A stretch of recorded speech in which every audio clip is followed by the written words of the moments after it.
So we again have political influence directed by the federal government to the Ottawa Police.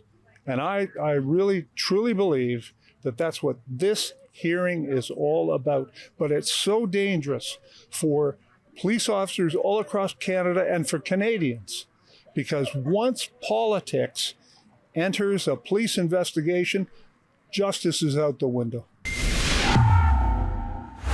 Robert Kraychik here for Rebel News in Ottawa, Ontario, in Canada specifically, a little bit away from Ottawa's city centre, at the disciplinary hearing for Detective Helen Grus, who's being accused of misconduct for using police database searches, they call them queries, to investigate what she began to see as an emerging pattern, or what she was concerned was an emerging pattern between sudden infant death syndrome cases, children dying shortly after being birthed by their mothers, and the so-called vaccine status of mothers. In other words, she wanted to see whether or not there was a correlation between what she saw as an increase 2 or 3-fold from 1 year to the next between 2020 and 2021 of sudden infant death syndrome with the rollout of these mRNA injections.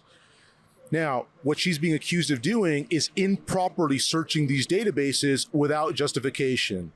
And we're going to be here for the rest of the week, attending the remainder of this disciplinary hearing to report to you all out there about what's going on, why this matters, and how things unfold. We're going to be speaking with some of the attendees, some of Detective Helen Grus's supporters, why they came out here today and why they think this event is important.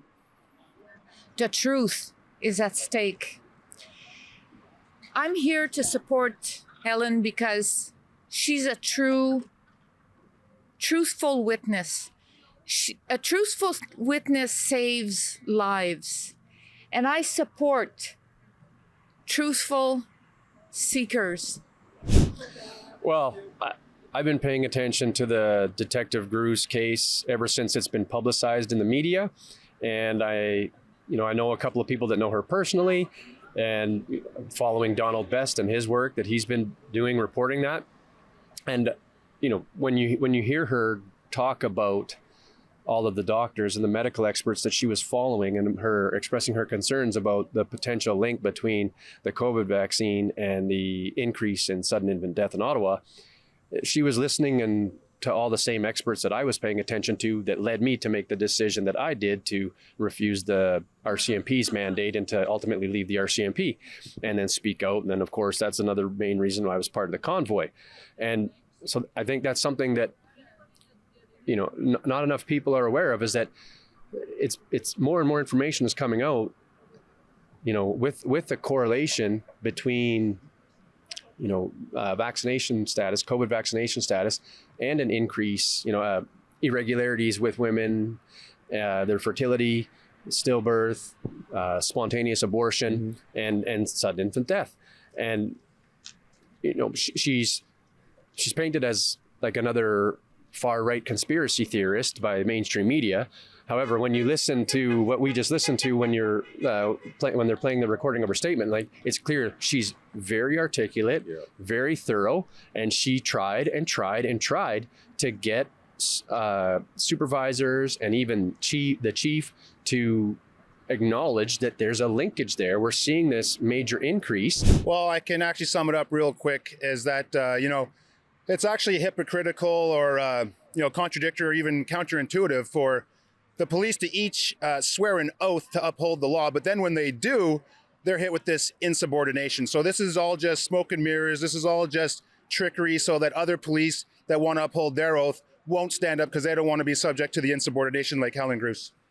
Basically, the system wants to make an example of Helen Grus to demonstrate to other law enforcement officials, do not follow her path, right? That would be correct, but let's hope it doesn't work. Donald, why don't you tell our audience what compelled you to be here today? What's important? What's at stake? What's the 30,000-foot view? What's important here for the audience to understand? What we really have here is a fundamental question. Are police officers going to be independent of politics?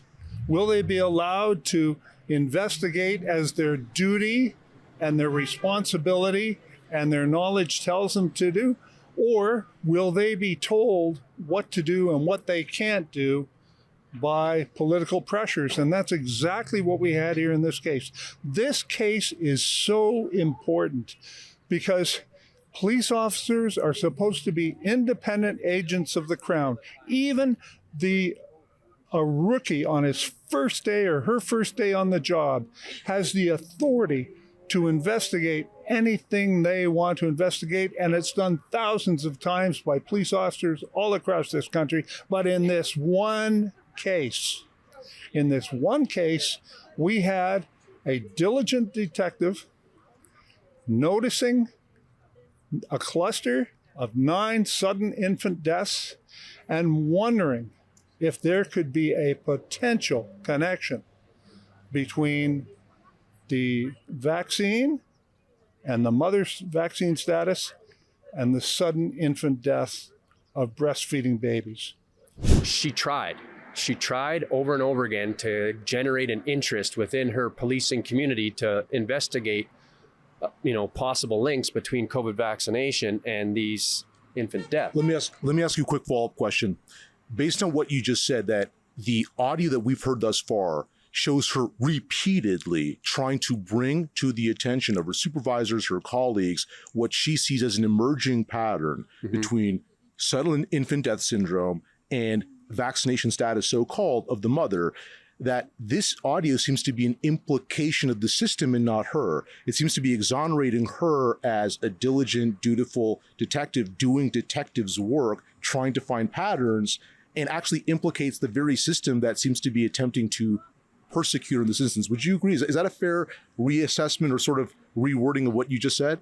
Yeah, that's a great summary. Essentially, what I have observed so far in this hearing is her being extremely reasonable and doing what detectives do. She's trying to learn what's going on, even if it's not directly her responsibility, because she wants to be the best she can be at her job. She notices a pattern emerging. She tries to get something done about it. And instead of being encouraged or being offered the opportunity to investigate what she sees as a pattern, she's quashed and told to stop talking about it. They originally wanted to charge her with accessing the records of the police records. We know now from the documents that we've seen filed with the courts that she's not charged with accessing those police records, because even professional standards said she had a right to do so because that was her professional duty. What it boils down to here is she made one phone call to one parent and inquired about the vaccine status of the mother. And the system just can't have that question answered.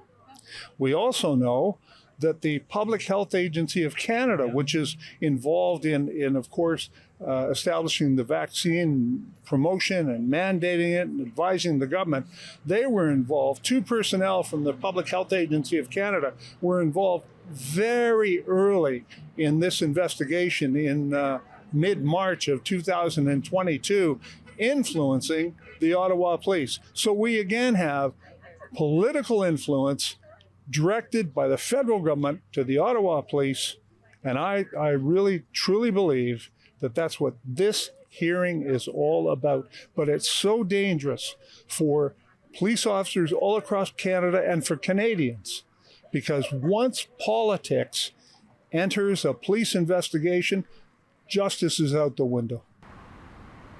As the first day of this tribunal/disciplinary hearing for Constable Helen Grus comes to a close and wraps up, I'll share 3 major takeaways with you. Number 1 is the media angle. Despite the CBC supposedly breaking this story via leaks from the Ottawa Police Service, the CBC and other so-called mainstream media are not here to cover this very event that they framed as newsworthy to begin with. Number 2, in an audio interview that was conducted between what we can call an internal affairs investigator and Helen Grus, she repeatedly maintained, she testified that she was suppressed, she was censored, she was told not to do any sort of investigation or work related to what she was observing as a possible pattern between an increase in sudden infant death syndrome and so-called vaccinated status of the mothers. In other words, she was told not to question the narrative. And number 3, the news of the day is that the de facto judge here, the overseeing officer of this tribunal, openly agreed with the defense's position that Helen Grus's RMS queries, which amount to her searching of police databases, was absolutely normal. And by the way, this tribunal overseeing officer himself is a former police officer. That's his pedigree. He said, and I quote,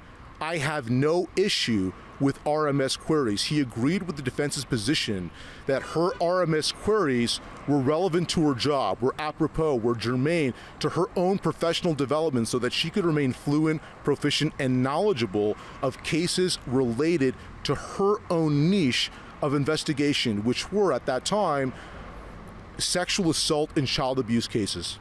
This is Robert Kraychik here in Ottawa, Ontario for Rebel News.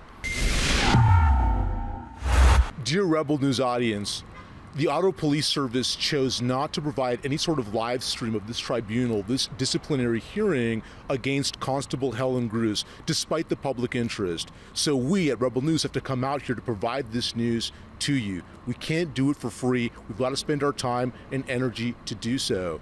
If you find this reporting valuable, please contribute to our operation so we can keep delivering this news to you at rebelfieldreports.com. That's rebelfieldreports.com.